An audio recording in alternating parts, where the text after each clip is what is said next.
Fala pessoal, hoje estamos saindo aqui da Faculdade Paulo Picanço, a caminho de encontro com o povo originário Pitaguari, ali localizado na região ali do Maracanã e Apacatuba. A gente vai mostrar para vocês um pouco da realidade dos povos indígenas em relação à saúde pública e em relação à higiene pessoal deles, em questão da saúde bucal, passar algumas orientações e mostrar para vocês como é que a verdade é nesses cantos que às vezes não chega a informação, não chega o auxílio que eles precisam. Com isso, nós vamos mostrar na prática como a saúde coletiva está agindo no nosso país. Então vem viver isso com a gente.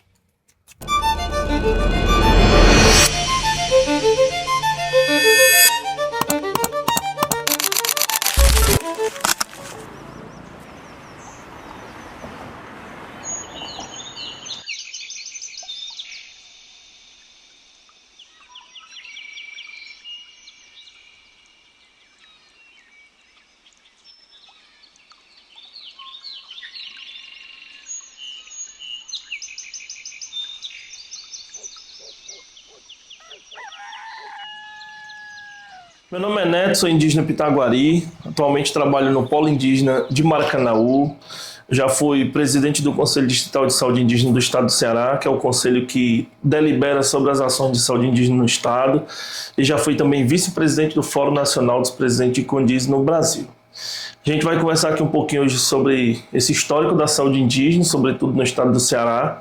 E aí a importância de falar que é importante dizer que o próprio Estado do Ceará, por sua vez, já negou a presença da população indígena no Estado.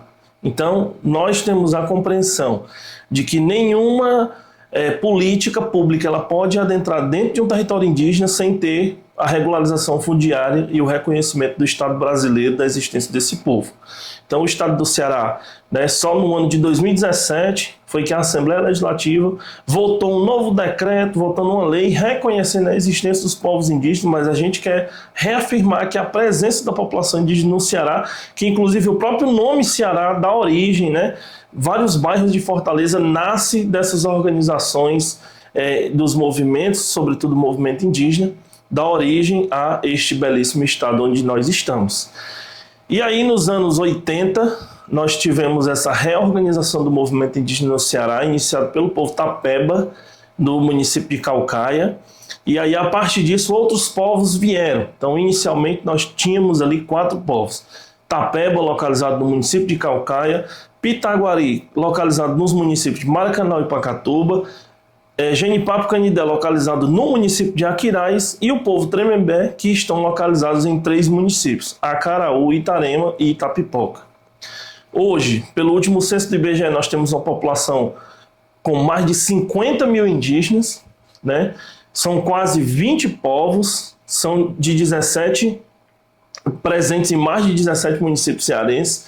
Esse número a gente acredita que ele é muito maior, porque é importante entender que em algum tempo os povos indígenas eles ficaram vivendo um processo de repressão, de opressão, de omissão, então eles tiveram que se esconder e dizer a sua própria origem, e aí a partir de toda essa luta que foi traçada, pessoas que morreram, mobilização, quando a sociedade civil também entendeu a importância desse povo indígena, isso começou a ajudar os povos a se reorganizar.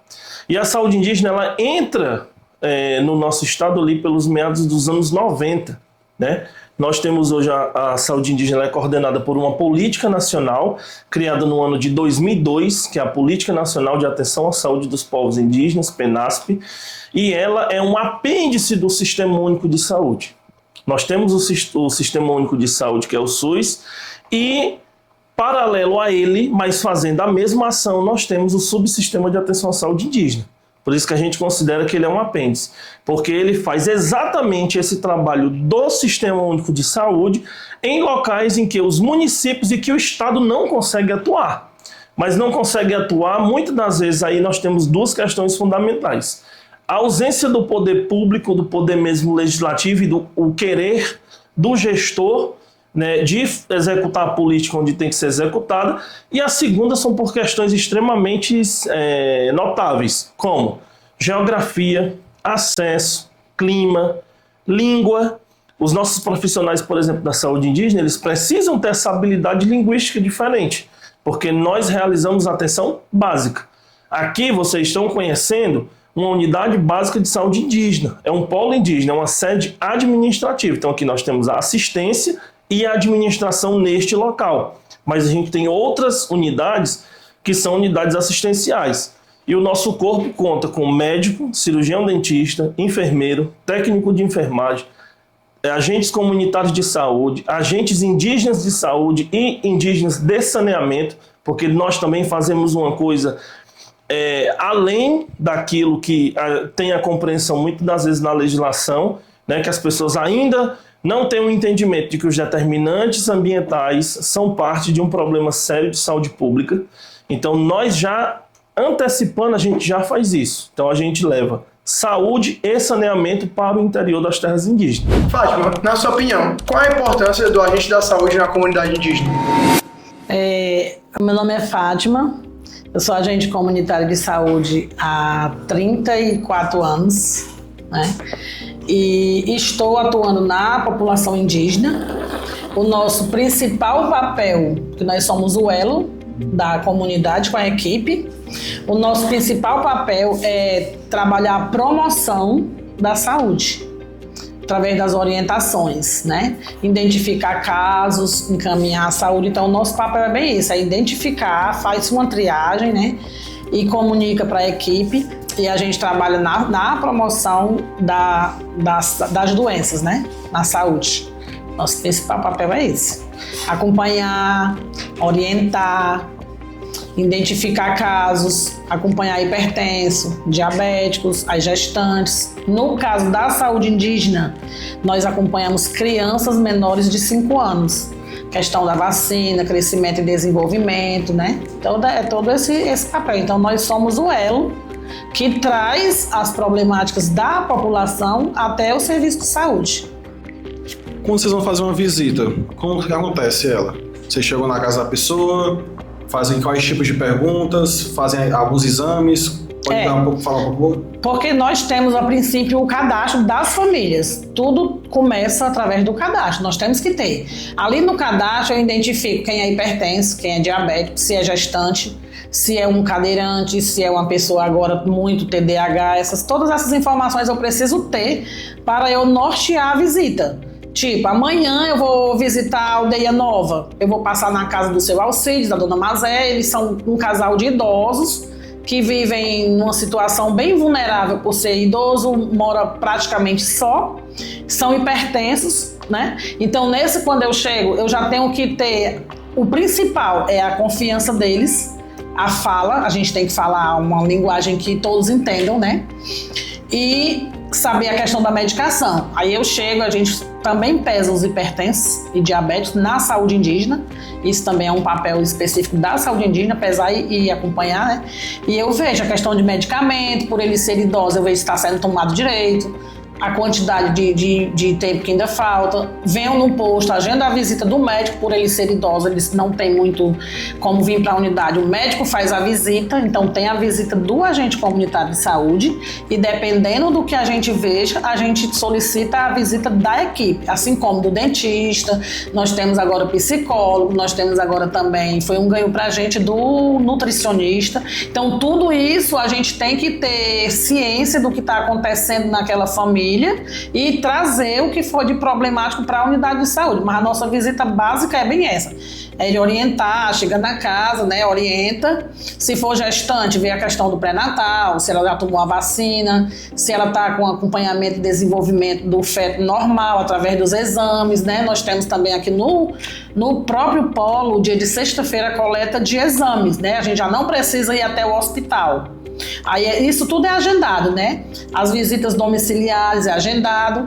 Às vezes a gente leva o dentista lá na casa quando o paciente não pode vir. Então tudo é muito interligado, né? A gente tem que ter propriedade no que está fazendo para trazer também a informação correta para a equipe.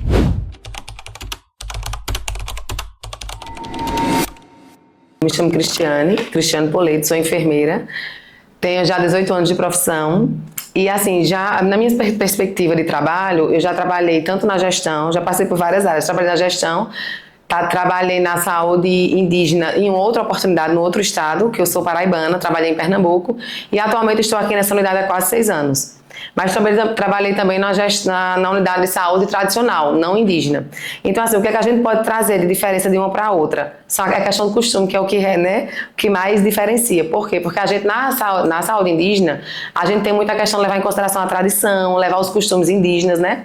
Porque eles têm a questão das festas, isso a gente não pode tirar, né? Isso a gente tem que aprender a lidar. Agora, em relação à adaptação, não tem nenhuma, assim, diferença, na verdade. Porque eles são muito receptivos, pelo menos eu, para trabalhar aqui, não tive nenhum problema, fui sempre muito recebida muito bem. Eles são muito receptivos em relação à questão do atendimento, né? A gente sabe que tem aquelas pessoas que são mais difíceis, né? De trabalhar por N motivos. A gente sabe que tem muitas questões que são inerentes à saúde, que eles dependem a saúde indígena é um pouco diferenciada no sentido de que, digamos assim, eu não diria que eles têm direitos a mais, mas devido à própria histórica, né, que a gente tem, o histórico de saúde indígena, eles têm direito a algo que a população comum não tem. Por exemplo, eles têm direito a exames dentro da unidade de saúde, a gente tem marcação de exame, a gente faz exames laboratoriais dentro da unidade de saúde. A demanda de carro, de consultas agendadas, a gente tem aqui na unidade de saúde. Quando eles vêm para um atendimento, a própria unidade de saúde, a gente agenda o carro para levar ele para a consulta se é necessário. Ele passa pelo atendimento ou do dentista, do enfermeiro ou do médico, sai dali com a demanda de uma marcação, por exemplo, no ginecologista. Ele passa aqui no setor de regulação, o regulador ele marca, agenda essa consulta para ele, e dessa consulta ele já volta para a recepção para poder agendar o carro para levar ele para a consulta e também trazê-lo. A gente sabe que, na verdade, numa comunidade normal, não indígena, não tem isso, né? Eu trabalhei já durante muito tempo e eu vi que isso não existe. Então, assim, a gente tem digamos que essa rotina aqui na unidade. E um dos fatores também que a gente tem, eu sei que o Ministério da Saúde ele preconiza que a gente não trabalhe com agenda fechada, mas a gente, para poder melhorar a qualidade do atendimento e também organizar o fluxo de organização da unidade, a gente trabalha por dias. A gente tem um cronogramazinho fixo dos dias de atendimento para hipertenso, diabético, aí tem o dia de prevenção ginecológica, o dia de puericultura. E nesses dias a gente sempre tem um dia para isso e um dia para demanda e um turno para essas agendas e um turno para demanda livre, tanto na agenda do médico quanto na agenda da enfermeira. Então a gente faz essas consultas agendadas, porém, quando chega alguma que não seja do agendamento, não tem problema, a gente não vai deixar de atender, só que a gente dá prioridade àquele agendamento e após o agendamento a gente atende a demanda que chegou no dia. Ou seja, a comunidade não sai da unidade sem o atendimento. Algumas diferenças que nós temos, por exemplo, o nosso calendário de imunização ele é diferenciado, porque a nossa população indígena ela tem acesso a vacinas como, por exemplo, a pneumo 10, a pneumo 23. Esse calendário ele é ampliado, né?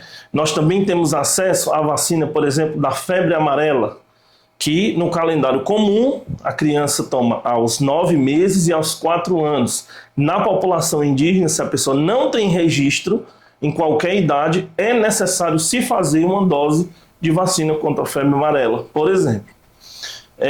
E a nossa criança ela é acompanhada de 0 a 5 anos de idade, diferente do modelo convencional, que é de 0 a 2. Então nós temos esse acompanhamento porque os estudos revelam que ali por volta de 3 a 4 anos de idade, quando a criança começa a ter o processo, por exemplo, de dentição, que já está mais avançado, tem uma pesquisa científica que fala sobre isso, ela mostra que a criança tem 2 doenças que pode neutralizar ou pode ali diminuir a fase de desenvolvimento dela. Ou ela pode ter uma pneumonia, ou ela pode ter um quadro de diarreia que gera uma desidratação e automaticamente essa criança vai cair, ter ali um déficit nutricional e com isso ter um retardamento do crescimento e do desenvolvimento dela. Então, baseado nesses estudos, esse acompanhamento ele é integral. A nossa gestante também, a partir do momento que a mulher descobre que está gestante, apresenta o exame laboratorial, apresenta o exame de ultrassonografia, e essa mulher ela tem que ter no mínimo 28 consultas de pré-natal. Tem que ter no mínimo. Então, ela tem mês que ela chega a vir quase a 3 vezes por mês, porque infelizmente também as nossas gestantes indígenas, elas estão suscetíveis a ter toxoplasmose, né, que é uma doença que é causada exatamente também por essas questões ambientais e por isso que, a partir do momento que a gente descobre que aquela mulher indígena ela está gestante, a equipe toda passa a ter uma atenção mais integral em cima dela. não só pelo pré-natal, que é a obrigação, mas por outros fatores externos que pode ter uma complicação durante a gestação dessa mulher. E o nosso público também, por exemplo, idoso, né? A gente tem demanda livre aqui na unidade de saúde. Nós temos os programas da atenção básica, hipertensão e diabetes, programa de pré-natal, planejamento familiar, o acompanhamento, por exemplo, agora, das pessoas que estão com obesidade, que obesidade não é estética, é uma doença. Então, viu-se que na população indígena, antigamente, havia esse déficit nutricional que causava, inclusive, a morte de crianças e de pessoas por fome ou por desidratação e desnutrição. Hoje, infelizmente, nós temos um número elevado de pessoas com doenças crônicas, em decorrência, por exemplo, né, a gente tem a hipertensão arterial, a gente tem o diabetes em vários tipos, exatamente por conta da obesidade, que são fatores de predisposição. Agora a gente queria saber como é que funciona a diferença do cartão tradicional para o cartão de vacinação indígena. A gente queria saber como é que funciona. Eu sou Patrícia, sou técnica de enfermagem. Atualmente eu trabalho na sala de vacina, né? E a diferença do cartão de vacina do indígena para a população, para outra população, é que o calendário vacinal do indígena, ele agloba todas as vacinas, né? Enquanto a febre amarela do município, por exemplo, a pessoa só toma quando vai viajar para um local que tem a doença, né? Nós não. Os indígenas, ele recebe a primeira dose da vacina da febre amarela aos 9 meses. E quando completa 4 anos, ele faz a segunda dose, né? Mas se por acaso tiver um indígena que não for vacinado, né? E em qualquer época da idade dele, ele precisa tomar essa vacina. Por exemplo, a gente tem também a vacina do sarampo, né? Toda a população indígena precisa estar vacinada com sarampo. A gente sabe a transmissão do sarampo. Uma pessoa, ela consegue contaminar 90% da população que estiver ao redor dela, né? Então, os indígenas, como os indígenas, eles vivem em área restrita, né? É fácil passar a doença de um para o outro, né? Então, por isso a importância dos nossos indígenas vacinados e registrados. Além da gente ter o nosso censo mesmo, porque como a Cristiane falou, né, nós temos a população inteira. A gente sabe exatamente quem nasce e quem morre. E quantas pessoas a gente tem na comunidade, né? Então, essas pessoas, no nosso censo, está registrado todas as vacinas dela.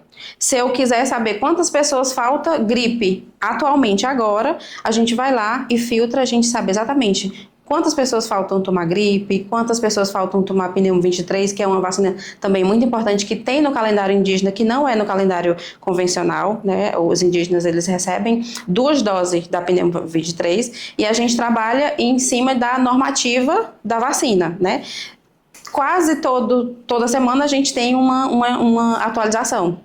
Como, por exemplo, uma criança de 1 ano, ela faz o reforço da pneumo 10, da meningo C, só que atualmente ela está fazendo pneumo 10 e meningo A CWY, né? Então muda, sempre muda. A vacina, ela não é engessada. Hoje está uma normativa, amanhã pode ter outra orientação. Então a gente recebe essas orientações diariamente, né? A gente tem um grupo de WhatsApp, a gente recebe toda a normativa e a gente trabalha em cima dessa normativa. Então chegou um paciente indígena, a gente pega o cartãozinho, entra no nosso computador, lá tem um sistema, tem um nome, a gente consegue identificar ele pelo DSEI, né? Aí lá a gente olha todas as vacinas, tá ok, vai embora. Se não tiver, a gente faz a nossa anotação e inclui a vacina no sistema do CPNI, que hoje com o CPF você consegue observar, ver as suas vacinas no Conect SUS, né? Como funciona a questão do reabastecimento das medicações aqui na Central de Saúde? Então, a gente recebe as medicações mensalmente. Nós recebemos por 2 meios. Vem da Secretaria Municipal de Saúde de Maracanaú e vem também do DICEI, né, que é o Distrito Especial de Saúde Indígena. Então, no momento, a gente recebe mensalmente de ambas as partes. Aí, algumas medicações estão em falta. A gente tem recebido poucas medicações tipo antibiótico, anti-inflamatório, vem pouco, mas não falta. Agora, algumas medicações de nível básico, está em falta geral, né? Porque, na verdade, quando tem falta nacional também é impactado muito aqui na saúde indígena. E a gente também tem que, quando chega aqui para o polo, a gente tem que distribuir para as outras 3 unidades. Então, muitas vezes vem, sei lá, 20 antibióticos. Como é que eu vou redistribuir 20 antibióticos para 4 unidades de saúde? Né? Então, se a gente fizer uma conta, seria 5 para cada, mas a gente acha que 5 seria suficiente para, digamos, 4 mil indígenas. Né? Ou então, assim, a quantitativa de medicação que a gente recebe perante o número da população, a população ainda é pequena em relação a isso.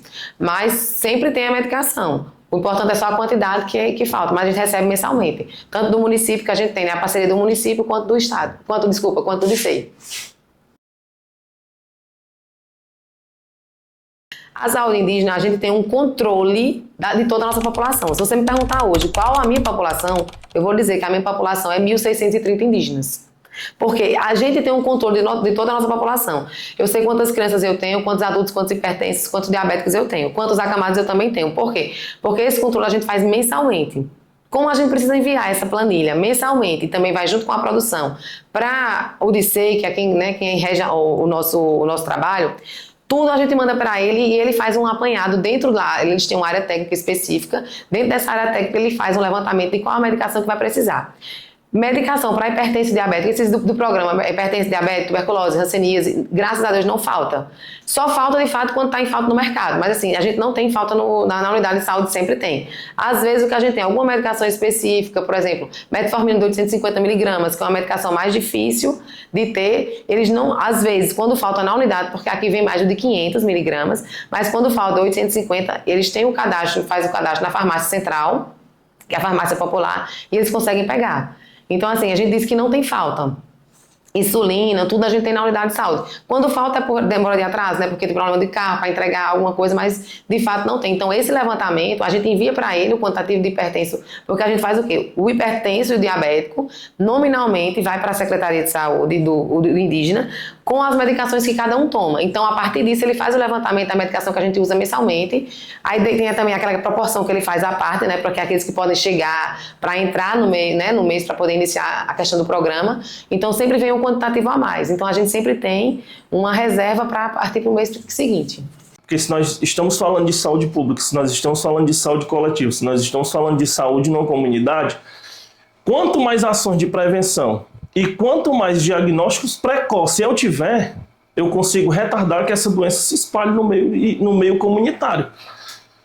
Porque, por exemplo, a tuberculose, se a gente pega um paciente que tem, por exemplo, uma baciloscopia positiva, que é um dos exames, a cadeia de transmissão, o nível de transmissão desse cara é 100 vezes maior do que uma outra doença comum.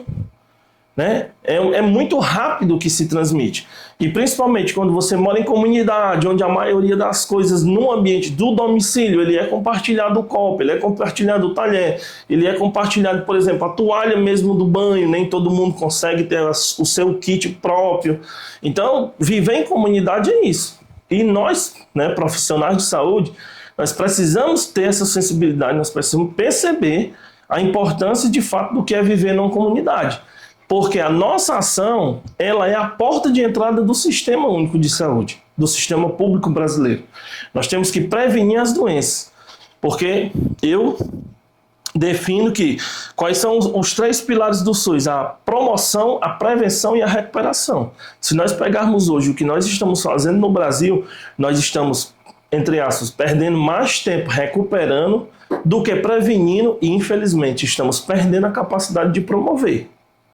Então, esse é um desafio, inclusive, para a academia, esse é um desafio, inclusive, para os cursos de formação na área da saúde. Não basta só a gente ser o excelente profissional que consegue fazer um bom diagnóstico clínico. Se eu não tenho essa capacidade de dialogar com a minha comunidade, se eu não tenho capacidade de conversar com a minha equipe para fazer um bom trabalho de promoção, para fazer um bom trabalho de prevenção. E aí, se a gente se basear somente no conceito de doença, nós, infelizmente, não estamos contribuindo para uma evolução de uma saúde pública, porque a gente vai se tornar profissionais de saúde que estão atuando de maneira muito mecânica, de maneira muito robotizada. Só vai receber o comando e executar. E a ação principal, que é o contato, que é o território, que é entender o problema, fica ali esquecido. Então, esse é o nosso grande desafio na saúde pública. Então, aqui, por exemplo, Nós trabalhamos a questão da medicina tradicional, que é um outro desafio. Porque a nossa sociedade ela acabou perdendo essa crença de que o chá resolve. E quando a gente está lá na farmacologia, estudando de onde é que as medicações derivam, elas estão vindo das plantas. E muitas das vezes é mais fácil, né? A gente vai numa esquina que tem uma farmácia e paga R$10 comprar uma cartela de dipirona. Mas a gente não tem coragem, por exemplo, de durante o dia passa às vezes pelo um pé de capim-santo de derramar um copo d'água nesse pé de capim-santo, que ele pode reduzir também, porque a questão é, não é eu cuidar só da doença, porque eu estou tratando ali o ato físico, mas eu não consigo tratar a causa. Então, em relação à questão da integração, né, da comunidade, da cultura indígena com a cultura farmacêutica que a gente tem hoje. Quando o paciente chega para a gente para um atendimento, muitas vezes ele já chega dizendo o que ele quer tomar. Porque ele quer tomar um antibiótico, ele quer tomar um analgésico. Aí a gente pergunta, mas calma, o que é que você está sentindo? Você já tomou um lambedor para tosse? Ah, não. Aí a gente sempre passa, por quê? A gente passa um banho de alfavaca com eucalipto, que são plantas medicinais que a gente sabe que fazem efeito, que eu uso no meu filho, né? Então, o que acontece? Aí eles ficam lá, aí muitas vezes queixam quando saem do consultório, porque eles querem sair com o quê? Com a receita de um antibiótico. Mas muitas vezes não tem necessidade, porque a gente tem que partir do princípio que a gente tem que usar primeiro o básico. Se não funcionar com o básico, aí a gente vai ver, de fato, um antibiótico, algo que de fato vai resolver. Mas aí a gente como é que eu posso dizer, nós somos criticados pela população indígena, claro que não são todos, mas há alguns, pelo fato de que eles querem uma medicação, que a indústria farmacêutica é muito forte. Então é eu, que não sou indígena, digamos, que sou a branca que está intrusa no território indígena, que vem me ensinar como tomar uma medicação que é da terra, que para mim não faz efeito, aí e tem na medicação lá, ela não quer me dar. Então isso pra gente é muito forte, porque quando nós somos contratados, a gente não recebe nenhuma formação de natural, vamos fazer indígena, não, a gente não recebe. A gente aprende na realidade, como a gente paga também uma cadeira na faculdade, né, sobre a questão da farmacoterapia. Inclusive aqui na unidade a gente tem também uma farmácia viva, que está aqui na lateral, a gente ainda está em fase de construção, de organização, mas a gente está fazendo, tem uma pessoa aqui que recebe uma bolsa para cuidar dessas plantas, dessas plantas medicinais, já tem uma estufa também que passa, né, as plantas todas por todo um processo para poder análise, mas a gente ainda tem uma falta de credibilidade da própria população indígena em relação ao uso dessas medicações. Como percebemos na fala do Neto, a promoção à saúde é um dos pilares da saúde coletiva. Nos Pitaguari, ela vem acompanhando eles desde o seu nascimento. Desde o acompanhamento dos pais, avós, tios, da comunidade em si. O que a gente percebe neles é que a comunidade é muito unida nos seus saberes, porque vai desde a questão dos fitoterápicos deles, os chás, as medicações naturais deles, até a questão da medicação própria que são dadas nos postos de saúde. E a promoção à saúde é algo tão importante, porque senão a gente estaria enxugando gelo. Porque a questão de só tratar o fator clínico não é como se estivesse enxugando gelo, porque vamos lá, a gente ajuda um paciente com algo que ele tem, passa um mês, uma semana, ele volta com o mesmo sintoma, os mesmos problemas. Então a gente tem que tratar o mal pela raiz. E a melhor forma de tratar isso, ensinando desde o começo a como prevenir, a como tratar e a como eliminar isso, né, da melhor forma possível. Ah, tu é doido, é bom demais. Eu hoje de manhã já até me emocionei porque vai precisar de mais um profissional, né? E eu vou ter que dividir minha área. Eu comecei a trabalhar, era só 91 famílias, eu era sozinha. Aí teve outras colegas e hoje também eu tô só, tenho uma área descoberta e o que preconiza o Ministério é que precisa de mais 2, né?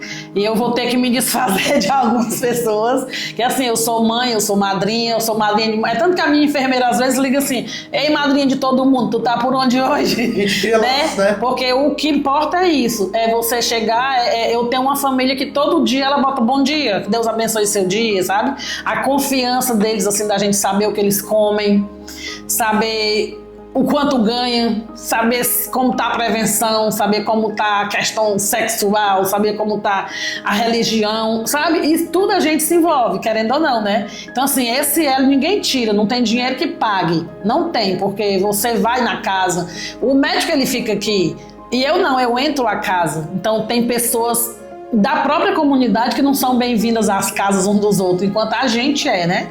A gente conhece tudo ao fundo, o que está sentindo. Às vezes a gente chega para fazer uma visita, a visita de 30 minutos eu passo 2 horas, porque depende do que esteja acontecendo. Às vezes é uma mãe chorosa por uma questão de noite, né, que aconteceu um relacionamento e alguma coisa.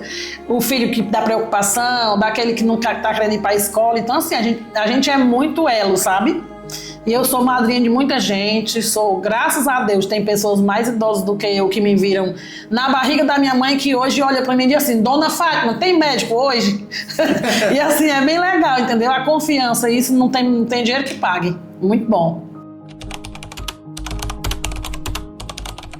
Porque assim, tem situações que a gente, por ser da comunidade, porque assim, quando a gente tem esse elo de agente comunitário de saúde, a gente é bem família, né? Tanto da equipe quanto das famílias que a gente acompanha. A gente é bem família mesmo, de estar muito interligado.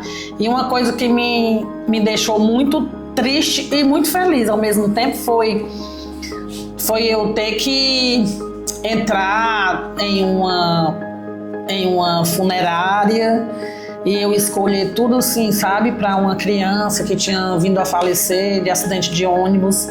Assim, a mãe não teve condições e lá mesmo na situação eu não podia, porque eu não tinha nenhum vínculo da família, mas ela disse, não, ela é minha amiga, ela é a minha agente de saúde, é ela quem vai resolver para mim, sabe? E ela assinou um termo e eu naquele momento quis me acovardar, porque eu achava muito pesado, né? Mas na mesma hora eu disse, mas eu não posso recuar agora. Porque eu acompanhei pré-natal, eu acompanhei a gestação toda, acompanhei o crescimento, desenvolvimento, e agora eu vou fazer uma parte que doeu muito, porque fui deixar na maternidade, né, para ela ter esse neném, e fui entrar no IML para buscar, sabe? Foram assim 2 coisas que me impactou muito.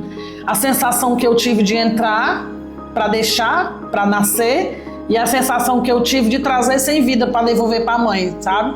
Eu passei assim um tempo que eu fiquei muito impactada com aquilo, mas a gente tem que estar preparado para tudo. Embora a gente chegue em casa, às vezes a gente chega em casa e desmorona tudo por alguma coisa que não dê certo. Mas que também a gente sorri muito com o que fica bom, né? O que podemos entender disso é que muitas vezes a gente até estuda e aprende sobre o dia a dia, sobre as medicações, sobre a forma como a sociedade lida, no geral, com esses aspectos de fragilidade, mas a gente não chega adentro para conseguir observar como é mesmo a realidade do dia a dia. Por isso que eu acho que a nossa visita foi muito importante, porque a gente pôde entender mesmo de quem vive isso na pele. Não é alguém que vive há semanas, meses, não. Aqui tem pessoas que trabalham com isso há 30 anos, que vivem em prol de dedicar a sua vida a cuidar da vida de outra pessoa. Isso é algo que a gente tem que louvar muito, a gente tem que admirar bastante. A gente vive muito nesse dia a dia, como foi citado pela Fátima, que a gente entrevistou. Ela falou que esse vínculo que ela cria com as famílias que ela atende torna ela uma pessoa mais humanizada, e é algo muito importante, porque a gente, cuidando de outra pessoa, acaba aprendendo a cuidar da gente também. Bom, a integração entre os saberes tradicionais e os científicos, ela é essencial para uma saúde verdadeiramente coletiva, pois quando o SUS ele vai dialogar com os pajés, parteiras e os curandeiros, o cuidado ele vai se tornar cada vez mais humano, mais inclusivo, mais eficaz, e a saúde intercultural, ela é um direito e uma prática de respeito.